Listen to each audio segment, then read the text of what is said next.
We're going to have rain, we're going to have upgrades, and we're going to have Spa. This weekend is the Belgian GP and Formula 1, and here's everything that you need to know to get ready for this race weekend. Let's get started. Welcome to another episode of Track Limits. My name is John, the motorsports enthusiast, and this week, Formula 1 heads to one of my favorite tracks, Spa. And it's a historic track. First race was there in 1950 on the Formula 1 calendar. The first ever GP was actually in 1924. It's one of the original 7 circuits in F1's maiden championship back in 1950. So let's go through everything that you need to know for this weekend's race. First, let's dive into the race weekend schedule. All these times will be in Eastern time, by the way. Practice 1 at 6:30 a.m. Eastern time on Friday, July 25th, followed by sprint qualifying at 10:30 a.m. on Friday. And yes, it is a sprint weekend. On Saturday, July 26th, you have the sprint race at 6 a.m. bright and early. For everybody, it'll be 5 a.m. my time. I can't believe I'm going to wake up to watch this, but I will watch it on a Saturday morning. Then you have qualifying for the GP at 10 a.m. Eastern time on Saturday. Then on Sunday, July 27th, you have the 2025 Formula 1 Moet and Chandon Belgian Grand Prix. Took me a second to actually figure out how to say that before I started recording this, and that race starts at 9 a.m. Eastern time. Now let me know what time zone you're watching from. I'm watching from Central Time here in Tennessee, and I have to move these times basically up an hour, so like the race will start at 8 a.m. for me. Let me know what time zone you're watching from. Now let's talk about the circuit and the race. This racetrack is 7.004 kilometers long, or 4.35 miles. This race will be 44 laps with a total race distance of about 308 kilometers, which is 191 miles. Now let's take a look at the racetrack itself. 19 corners make up Spa, and there's going to be 2 DRS detection zones and 2 DRS activation points. And so DRS detection zone 1 is right after the hairpin corner in turn 1, right before turn 2. And the activation point is right after turn 4, leading all the way up into turn 5. DRS detection zone 2 is in sector 3 between turn 17 and turn 18. And the activation point is right after turn 19 on the technically front straightaway, right where the start-finish line is, all the way up to turn 1. Now this track has it all. Elevation change, long straights, hard right-handers, hairpins, but there's a couple corner sections that have to be mastered and flow very well together. If you miss up the first part of this corner or the first corner in this sequence, the second and third corner will not matter. The first zone is between turns 5 and turn 7. The right-hander, the left-hander, followed by the right-hander again, is a zone that drivers often will mess up depending on how fast they're going into turn 5 because the DRS activation zone ends right before turn 5. The second sequence of corners that drivers can sometimes have troubles at is turns 12 and turn 13. After turn 9, it's a steep decline down to turn 10 and turn 11, sweeping all the way through.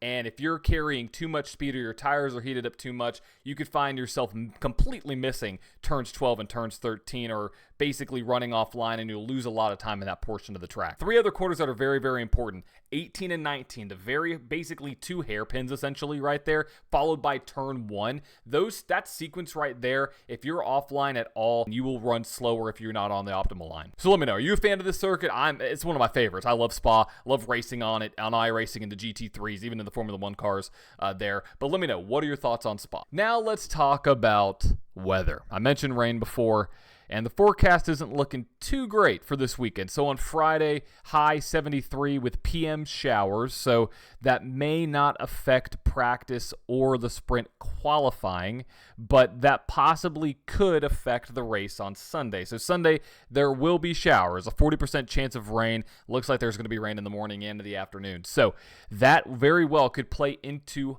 who's going to be at the front of this field, and I'll talk about that a little bit later on. But let's talk about some storylines. The first big storyline, this is the first race without Christian Horner on top of the box with Red Bull. And so the big question is, how is Red Bull going to perform without Christian Horner? Well, one thing that they're going to do, and I'm going to talk about this a little bit later on, is they are possibly going to be bringing some upgrades to this race to hopefully get Max back in the title fight. That's according to Helmut Marko, but who the heck knows what's going on there, really. But let's talk about some upgrades. So some of the confirmed upgrades really quick, I have on my list really quick, are Williams. They're going to bring a cooling package to Spa. McLaren will have a floor upgrade, and Ferrari will have a rear suspension upgrade that is finally coming to this car. Now, there are some speculative rumored upgrades that are going to be coming from other teams. Aston Martin, apparently Fernando and Andy Cowell said that there are going to be some upgrades coming, maybe to a front suspension, maybe to a front wing.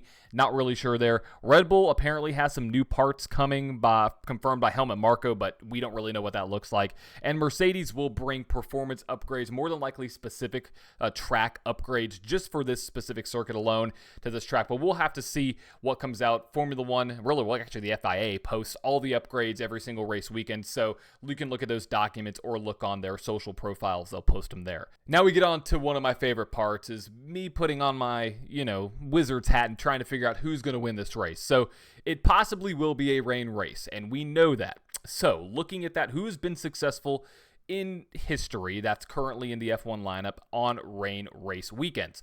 Obviously Lewis Hamilton, obviously Max Verstappen. And if Max Verstappen and Lewis Hamilton both apparently are getting upgrades, I might expect them to be up at the front. But there's a driver who has actually won every single wet weekend this year, and that has been Lando Norris. So could Lando get another one? We don't know how well that floor upgrade is going to provide them with any kind of speed enhancements or what that might be, but it looks like that McLaren could be at the top of the boards yet again. I think a big factor, though, it'll come down to qualifying. Qualifying will be in the dry Saturday. Looks like it should be just partly cloudy, no rain showers on Saturday, but Sunday, that is going to be the big question. So Lando Norris, Max Verstappen, Lewis Hamilton, I just don't know how fast those other two cars are going to be. I'm actually going to have to go with Lando on this one. I think Lando's going to get it done again, and as long as he doesn't make any mistakes. And I think it's going to be a big factor of qualifying. I think whoever out of those three qualifies the highest